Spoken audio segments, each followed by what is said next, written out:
continuidade ao nosso querido PET, a semana 3 e 4. Continuando falando sobre luz. A gente vai falar aqui um pouquinho sobre os fenômenos da luz, sobre a reflexão regular, reflexão difusa e refração. Reflexão regular, vocês vão guardar o seguinte: elas vão acontecer em superfície polida. Então lembra do espelho, lembra de uma superfície metálica. A luz, raio incidente, ele bate na superfície e ele volta paralelamente, os raios incidentes batem na superfície e volta paralelamente. Então a gente tem aqui uma reflexão regular. Agora a reflexão difusa. A reflexão difusa vai acontecer em superfície que ela não é polida, uma superfície mais rugada. Vamos pensar na parede, vamos pensar no livro. A reflexão difusa é a que a gente tem mais no dia a dia, que a gente enxerga graças à reflexão difusa, em que a luz incidente, ela bate na superfície e ela volta, só que ela não vai voltar tão paralelamente, porque a superfície não é polida, é uma superfície mais rugada. Já a refração, ela acontece quando eu tenho dois meios. Vamos pensar assim, eu tenho o ar e tenho a água. O raio incidente, ele bate na superfície que divide os dois meios e atravessa de um meio para o outro, sofrendo um desvio, sofrendo uma mudança na sua velocidade. Depois a gente vai ver isso com mais calma. Então aqui é refração. Então qual que é a diferença de refração e reflexão? Reflexão, a luz ela não muda de meio. Refração, a luz vai mudar de meio. Agora a gente vai falar um pouquinho aqui sobre as cores, olha. A luz branca, na verdade não é branca. Ela é formada por essas 7 cores aqui, vermelha, alaranjado, amarelo, verde, azul, anil, violeta. A gente tem que decorar essa sequência aí que cobre em vestibular. Vermelho, a gente guarda assim, VAA, VAA, V. Vermelho, alaranjado, amarelo, verde, azul, anil, violeta. Essas 7 cores, elas vão formar a luz branca. Cada cor aqui tem um comprimento de onda. A gente ainda vai estudar comprimento de onda em ondulatório, mas vocês têm que só saber desse detalhe, que cada cor aqui tem um comprimento de onda. E as cores que a gente enxerga são os comprimentos de onda que a gente capta. Cada cor é um comprimento de onda que a gente está captando. Vamos imaginar agora aqui, um objeto branco. O que acontece quando a gente está enxergando um objeto branco? A gente vai aprender agora que o objeto branco, ele vai refletir toda a luz. Então, quando a luz branca, esse aqui é a luz branca, gente, ela bate numa superfície que é branca também, ela vai refletir todas as cores. Por isso que a gente está enxergando branco. A gente enxerga branco porque o branco reflete essas 7 cores. É por isso que a gente enxerga branco. Então, quando tá calor, o ideal é a gente usar uma roupa branca. Porque o que acontece? A luz do sol vem, bate na nossa roupa e é refletida de volta. Por isso que eu não vou sentir calor. Agora, e quando é uma cor escura? A cor preta. Quando eu tenho a cor preta e a luz branca vem e bate nesse objeto que é preto, o preto vai absorver todas aquelas cores ali. Por isso que eu enxergo preto. Porque o preto, na verdade, é a ausência de cor. Ele absorveu todas as cores. Então, por isso que no calor não é ideal você usar uma roupa escura, porque você vai sentir mais calor, porque aquela roupa escura vai absorver toda aquela luz ali. Agora, vamos imaginar a seguinte situação, por que a gente enxerga colorido agora? Objeto azul, por que eu estou vendo ele azul? Eu vou incidir sobre ele uma luz branca. Esse objeto vai absorver todas as cores, só que ele não vai conseguir absorver o azul. Por isso que a gente enxerga o azul, ele vai refletir o azul. Então, ele absorveu todas as 6 cores aqui que faz parte da luz branca e refletiu apenas o azul. Agora, vamos pensar aqui, numa luz monocromática. O que é a luz monocromática? É apenas uma cor. A policromática são mais de uma cor. Então, vamos pensar aqui na luz verde. Eu vou incidir uma luz verde sobre um objeto que é branco. A luz monocromática verde sendo incidida aqui, sobre um objeto que é branco, o que acontece? Qual que é a cor que eu vou estar enxergando? Eu vou enxergar verde. Por que eu vou enxergar verde? Porque branco reflete todas as cores. Então, o branco vai refletir para mim o objeto que é verde. Eu vou incidir sobre ele uma luz verde. Que cor que eu vou enxergar? Verde. Porque ele vai absorver o verde e refletir o verde novamente. Então, eu vou enxergar verde. E agora um objeto que é preto. Se eu pegar e incidir uma luz verde sobre um objeto que é preto, o preto não absorve todas as cores? Então ele vai absorver o verde. Então que cor que a gente continuar enxergando? Preto. Então vocês entenderam? Quando eu tenho um objeto branco e incido uma luz monocromática nele, por exemplo, essa luz pode ser verde, vermelha, azul, amarelo, eu vou enxergar ele da cor da luz que eu incidi sobre ele, certinho? Se o objeto for preto, qualquer luz monocromática que eu incidir sobre ele, eu vou continuar enxergando ele preto, porque ele vai absorver todas as cores. Agora, se o objeto é da cor diferente da luz que eu estiver incidindo, por exemplo, eu tenho um objeto vermelho e vou incidir uma luz sobre ele verde. Que cor a gente vai enxergar? Preto. Por que preto? Porque o vermelho absorveu o verde, só que ele não tem vermelho para refletir. Então, eu vou enxergar preto. Espero que vocês tenham entendido essa parte de cor. Já. Voltando ao nosso segundo tempo aqui da nossa aula.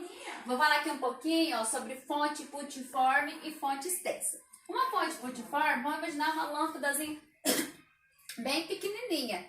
Essa lâmpadazinha, o que acontece? Se eu colocar aqui um obstáculo aqui, ó, na passagem da luz dela, vamos imaginar aqui um círculo qualquer, um obstáculo.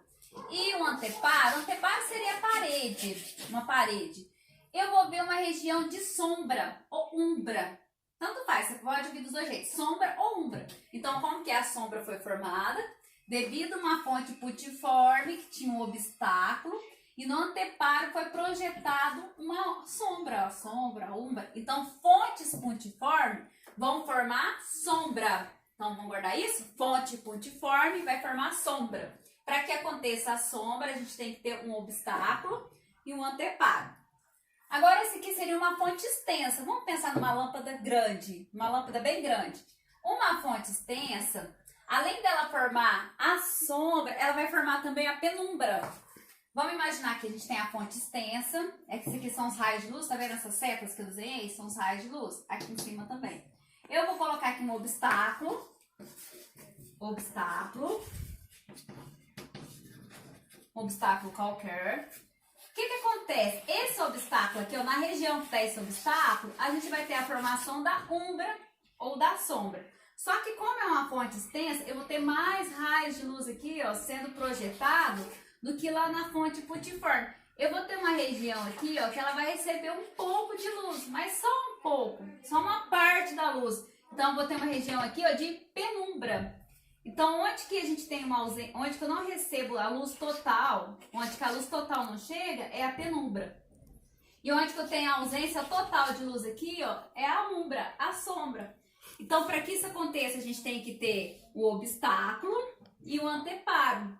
Agora, qual que é a diferença? Fonte putiforme, a gente só tem umbra ou sombra. Fonte extensa, a gente tem umbra e tem penumbra. Então, vamos guardar isso, não esquece. O exercício falou que é fonte extensa, você lembra que se tiver um obstáculo no meio dessa luz, teremos penumbra e teremos umbra ou a sombra.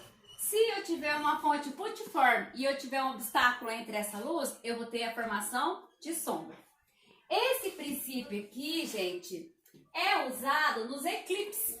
A gente tem dois tipos de eclipse. A gente tem o eclipse solar e a gente tem o eclipse lunar. Para que aconteça os eclipses, a gente tem que ter os 3 astros envolvidos, né? Pode acontecer com qualquer outros astros, mas sempre 3 astros envolvidos. Aqui a gente vai falar especificamente do eclipse lunar e solar. Então, para ter esses eclipses, a gente tem que ter Sol, Lua e Terra envolvidos. Vamos falar aqui primeiramente, ó, do eclipse solar. O que é o eclipse solar? Para que o eclipse solar aconteça, eu tenho que ter a Lua entre o Sol e a Terra. Então, sempre que eu tiver a Lua entre o Sol e a Terra, a gente vai ter um eclipse solar. O Sol vai se comportar como uma fonte extensa. A Lua aqui vai se comportar como meu obstáculo e a Terra como meu anteparo. Lembra de me falar que na fonte extensa a gente tem que ter formação de penumbra e de umbra? É o que vai acontecer aqui, ó. Como a Lua aqui é o obstáculo, ela é o obstáculo, a Terra o anteparo, o Sol a fonte, a Lua aqui vai impedir a passagem dos raios de luz. Nessa região aqui do meio, a gente vai ter a formação da sombra, ou no caso da umbra. E aqui, ó, nessas outras duas regiões, a gente vai ter a penumbra. A penumbra. Então, o que acontece? A gente tem dois tipos de eclipse. A gente tem um eclipse solar total e a gente tem um eclipse solar parcial. Se a pessoa estiver aqui, ó, nessa região da penumbra, ela vai estar vendo um eclipse parcial. Agora, se a pessoa estiver aqui nessa região da umbra, ela vai estar vendo um eclipse total. Então, aqui na região da sombra, aqui da umbra, a pessoa que estiver aqui nessa região aqui vai estar vendo um eclipse total. E quem estiver aqui, ó, nessa região da penumbra, ela vai estar vendo um eclipse parcial. Então, guardou isso? Eclipse solar, o que a gente tem que ter? Lua entre o Sol e a Terra. O Sol vai ser a fonte extensa, a Lua o obstáculo e a Terra o anteparo. Agora a gente vai falar um pouquinho do eclipse lunar. O eclipse lunar vai ser ao contrário do eclipse solar. A gente vai ter que ter a Terra entre o Sol e a Lua. Então agora aqui a gente tem o Sol como minha fonte extensa, a Terra como meu obstáculo, a Terra que vai ser o obstáculo agora. E o meu anteparo aqui, ó, vai ser um ponto aqui, ó, lá na ponta do cone, que vai ser formado aqui, tá vendo que formou um cone? Aí o que acontece? A gente vai ter a formação da penumbra, porque a gente tem uma fonte extensa, e a gente vai ter a formação da umbra, que é a região de sombra. Se a Lua estiver aqui, ó, na região da umbra, a gente tem um eclipse lunar total. Se a Lua estiver aqui na penumbra, vamos supor que a Lua não estiver aqui, e ela estivesse aqui, a Lua, a gente teria um eclipse penumbral, um eclipse lunar penumbral. Agora, se a Lua tivesse metade aqui na penumbra e metade aqui na região de sombra, a gente teria um eclipse lunar parcial, entendeu?